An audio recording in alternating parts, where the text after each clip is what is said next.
Olá! O mês de novembro é marcado pela campanha Novembro Azul, que busca sensibilizar o público masculino sobre a importância dos cuidados de prevenção ao câncer de próstata. É que no Brasil, a doença é uma das principais causas de mortes entre os homens. Para a gente saber um pouco mais sobre os cuidados à saúde masculina, nós vamos conversar hoje com o médico urologista Dr. Giovânio Fernandes da Rosa. Doutor, muito obrigado por nos receber hoje no seu consultório. Obrigado também por terem vindo aqui. Doutor, fala pra gente então quais são os principais cuidados de prevenção que os homens devem tomar com o câncer de próstata. A prevenção, na verdade, ela está relacionada a ter um estilo de vida mais saudável, principalmente relacionado à alimentação, né? Alimentação com menos alimentos industrializados, menos gordura. A atividade física para o câncer de próstata ela não tem uma influência tão grande, né? Vai trazer benefícios para vários outros problemas, mas no câncer de próstata ela não tem uma relação tão grande. Então seria a prevenção mesmo, seria o paciente vir ao urologista pelo menos uma vez por ano, fazer os exames, o exame de PSA, exame de toque, que seriam os exames que poderiam detectar o câncer mais precocemente e com isso o paciente teria uma grande chance de cura. A partir de que idade, doutor, os homens precisam começar a frequentar o urologista, especialmente para fazer o exame de toque? A recomendação hoje é de que o exame comece aos 40 anos naqueles homens que têm um histórico familiar, né, principalmente um histórico familiar que venha por parte de pai e de familiares próximos, tio, avô, irmãos.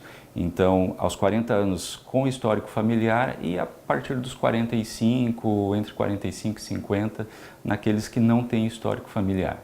O senhor falou do histórico familiar, que é um fator de risco para o câncer de próstata, né, doutor? Além desse, quais são outros fatores de risco?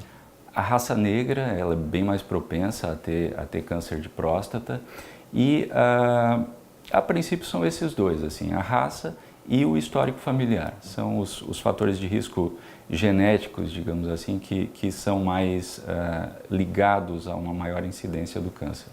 Doutor, a gente sabe que os homens eles costumam procurar menos o médico, frequentar menos o médico do que as mulheres, né? Existe até um certo preconceito, especialmente com relação ao exame, aos exames preventivos ao câncer de próstata. O que fazer para quebrar esse medo, esse preconceito dos homens? É isso que essa campanha do Novembro Azul tenta fazer, né? Trazer mais informação para os homens, trazer mais uma conscientização maior da importância realmente disso, é que os homens eles não têm essa percepção de que o câncer pode acontecer com eles, principalmente aqueles homens que não têm nenhum tipo de sintoma. Então, a gente tenta conscientizar eles de que mesmo sem sintomas é importante que eles venham à consulta, porque é aí que a gente consegue realmente tratar e curar esse problema. Se eles forem deixar para vir à consulta quando sentirem alguma coisa, na maioria das vezes já pode ser um pouco tarde. E quais são os principais sinais que o corpo pode nos dar? Assim, quais são os sintomas que os homens devem prestar atenção e procurar o médico?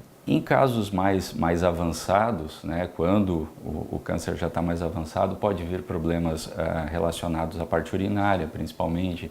Então, algum tipo de dificuldade para urinar, o jato mais fraco, levantar mais à noite para ir ao banheiro.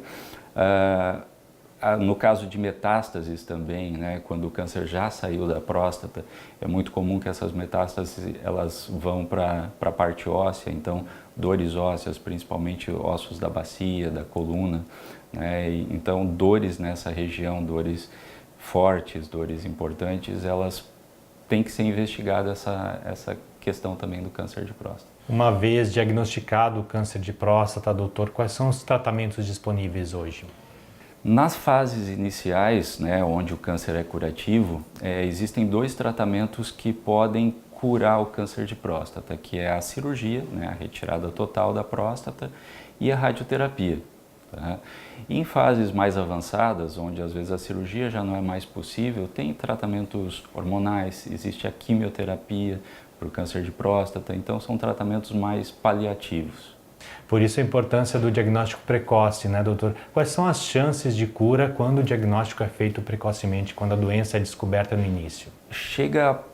É bastante alto, chega a passar de 70% a 80% a taxa de cura. para a gente finalizar, então, gostaria que o senhor desse algumas dicas para os homens de cuidados, além dessas que a gente já falou.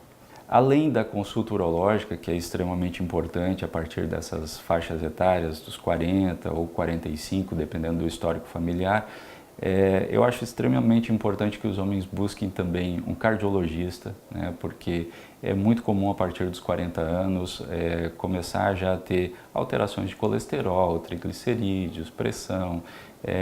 A partir dessa faixa etária, o diabetes costuma ser mais prevalente também, e são todos fatores de risco para doenças cardiológicas também. Então eu acho que os dois pilares para o homem se apoiar nessa fase da vida seria o urologista e o cardiologista. Óbvio que depois dessas duas especialidades, em aparecendo alterações específicas, ele vai buscar outras especialidades que possam ser necessários. Mas esses dois seria o ideal, que todos os homens a partir dos 40 anos buscassem consultar, justamente porque são as duas áreas mais importantes e mais comuns de dar problema.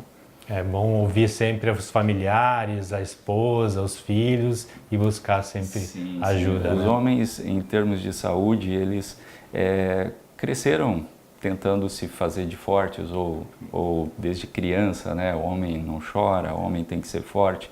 Então a mulher, qualquer sintoma, por mais leve que seja, ela está buscando ajuda, está buscando saber o que é. O homem tenta deixar de lado, tocar a vida sem se preocupar com essas coisas. Então isso ele acaba levando para a vida toda e às vezes não quer deixar de trabalhar ou não quer deixar de levar a vida normal dele para se preocupar com a parte de saúde. Então isso acaba fazendo com que as mulheres vivam mais, e também naqueles casos onde as mulheres percebem que o marido ou o filho está com algum comportamento diferente, algum sintoma diferente, é muito comum que elas mesmas já tragam eles para consulta e para uma avaliação. Mas essas campanhas acabam sendo bastante importantes nesse sentido de conscientizar o homem mesmo, né? Não fazer com que ele só venha quando seja trazido pela mulher, pela esposa ou pela mãe. Com certeza ficam aí então essas dicas importantes, doutor. Infelizmente o nosso tempo chegou ao fim. Agradeço novamente o senhor por participar do nosso programa. Muito obrigado pelo convite. E o Saúde em Destaque volta em breve com novos assuntos. Continue assistindo a nossa programação.